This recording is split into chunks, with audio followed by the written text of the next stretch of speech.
November 11 వరకు భూముల registration అయితే ఆపమని ప్రభుత్వం ఆదేశాలు జారీ చేసింది. రెవెన్యూ శాఖ ఫ్రీ హోల్డ్ భూములపై ఎలాంటి నిర్ణయాలు తీసుకోకపోవడంతో సీఎం ఈ విషయాన్ని అయితే వెల్లడించారు. నవంబర్ 11 వరకు అయితే రిజిస్ట్రేషన్స్ ఆపాలని రెవెన్యూ శాఖకు సీఎం ఆదేశాలు జారీ చేయడం జరిగింది.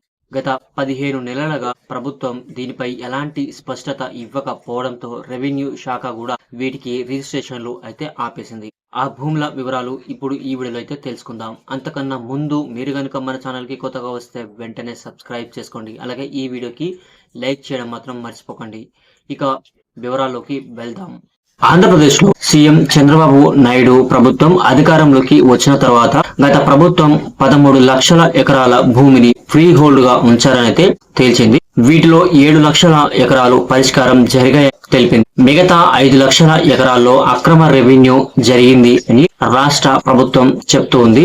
ఈ అక్రమాలపై ప్రస్తుతం విచారణ అయితే కొనసాగుతూ ఉంది. మంత్రివర్గ ఉపసంఘం అక్టోబర్ లో నివేదిక ఇస్తామని చెప్పినా కూడా ఇంతవరకు ఎలాంటి పరిష్కార మార్గం చూపించకపోవడంతో ఇది ఇంకా హోల్డ్ లోనే ఉంచింది. మామూలుగా గత నెలలోనే ఈ హోల్డింగ్ అనేది పూర్తవ్వాల్సి ఉంది. ఈ నిషేధిత జాబితా నుంచి ఈ భూములు అన్ని ఇంతవరకు క్లియరెన్స్ కాకపోవడంతో దీని యొక్క నిషేధిత డేట్ ను మళ్లీ పొడిగిస్తూ రాష్ట్ర ప్రభుత్వం ఉత్తర్వులు జారీ చేసింది. నవంబర్ 11 వరకు ఈ నిషేధిత జాబితాలో ఉన్నటువంటి భూములని రిజిస్ట్రేషన్ చేసుకోనియకుండా ప్రభుత్వం ఆపేసింది. దీనివల్ల ఈ నిషేధిత జాబితాలో ఉన్నటువంటి రైతులు అయితే ఇబ్బందులకు గురవుతూ ఉన్నాయి. ఈ నిషేధిత భూముల్లో లేనటువంటి ఫ్రీ హోల్డింగ్ అసైన్డ్ భూములు ఏవైతే ఉన్నాయో ఆ అసైన్డ్ భూములకు అర్హులను గుర్తిస్తే వారికి రాజకీయ పరమైన ఎలాంటి భేదాలు లేకుండా వారికి రిజిస్ట్రేషన్ చేయాలి అని సీఎం చంద్రబాబు నాయుడు ఆదేశాలు ఇవ్వడం జరిగింది. దీంతో అసైన్డ్ భూములు నిషేధిత జాబితా నుండి తొలగించాలని 20 ఏళ్ల గడువు దాటిన భూములను ఫ్రీ హోల్డ్ చేసి పట్టాలు ఇవ్వాలనైతే సీఎం చంద్రబాబు నాయుడు తెలిపారు. కానీ రెవెన్యూ శాఖ మాత్రం ఈ విషయంపై ఎలాంటి పరిష్కారం అయితే చేయలేదు. దీంతో స్థానిక నాయకులు తక్కువ ధరకే భూములను కొంటూ ఉన్నారు. దీనివల్ల చిన్న సన్నకారు రైతులు ఎక్కువ మొత్తంలో నష్టపోవాల్సి వస్తుంది.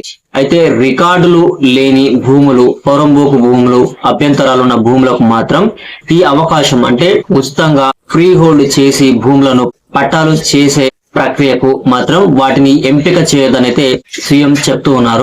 ఈ నిషేధిత జాబితాను ఇప్పటికే క్లోజ్ చేయాల్సింది. కానీ రెవెన్యూ శాఖ ఇప్పటి వరకు స్పష్టమైన నిర్ణయం తీసుకోకపోవడంతో మళ్లీ ఈ గడువును పెంచుతూ రాష్ట్ర ప్రభుత్వం ఉత్తర్వులు జారీ చేసింది.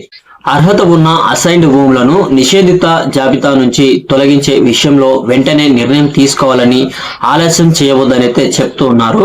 అసైన్ భూములు పొజిషన్ లో ఉండి రికార్డులు కలిగి ఉంటే 20 ఏళ్ల గడువు దాటిన వాటిని రాజకీయాలతో సంబంధం లేకుండా ఫ్రీ హోల్డ్ చేయాలన్నారు. అసైన్మెంట్ రికార్డులు లేని భూములు, కలెక్టర్ ఉత్తర్వులు లేనివి, జీవో 596 కి విరుద్ధంగా ఉన్నవి, ఎక్కువ విస్తీర్ణం క్లెయిమ్ చేసేవి, ఇతరులు క్లెయిమ్ చేసే భూములు, అభ్యంతరాలున్న పోరంబోకు భూములు, నీటి వనరులున్న పోరంబోకు భూములు, 20 ఏళ్ల గడువు దాటని అసైన్డ్ భూములకు ఫ్రీ హోల్డ్ చేయదనైతే చెప్తూ ఉన్నారు. దాదాపు 7 లక్షల ఎకరాల భూమి అర్హత కలిగి ఉందని గుర్తించగా కనీసం వాటిపైన నిషేధం నుండి తొలగించాలని కోరుతూ ఉన్నారు రైతులు. దీపావళి పూర్తయ్యాక కూడా ఈ సమస్య పరిష్కారం అయ్యే పరిస్థితులు కనిపించడం లేదని రైతులు అయితే వాపోతూ ఉన్నారు. సో త్వరగా ఈ నిషేధిత భూములపై క్లియరెన్స్ రెవెన్యూ శాఖ గనక ఇస్తే వెంటనే ఈ భూములు అయితే పట్టాలోకి మారతాయి. సో ఇది ఈ రోజు వీడియో. మీకు నచ్చిందని అనుకుంటున్నాను. మీకు నచ్చితే లైక్ చేయండి. అలాగే మన ఛానల్ కి సబ్స్క్రైబ్ అవ్వడం మాత్రం మర్చిపోకండి. మరిన్ని వివరాల కోసం ఇప్పుడే మన వెబ్సైట్ ని ఫాలో అవ్వండి. Thank you.